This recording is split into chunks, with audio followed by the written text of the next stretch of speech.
Most people associate sleep apnea with loud, obnoxious snoring. However, what most do not realize is how harmful untreated sleep apnea can be on one's health. Sleep apnea can be a contributing factor to heart attack, stroke, depression, and extreme daytime fatigue.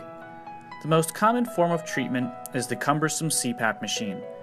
An estimated 50% of patients find CPAP intolerable and discontinue its use, leaving their bodies vulnerable to the health-deteriorating effects of untreated sleep apnea.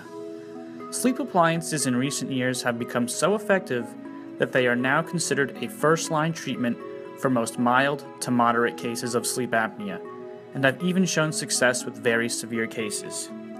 Dental sleep appliances are comfortable, effective, easy to use, and in most cases will be covered by medical insurance.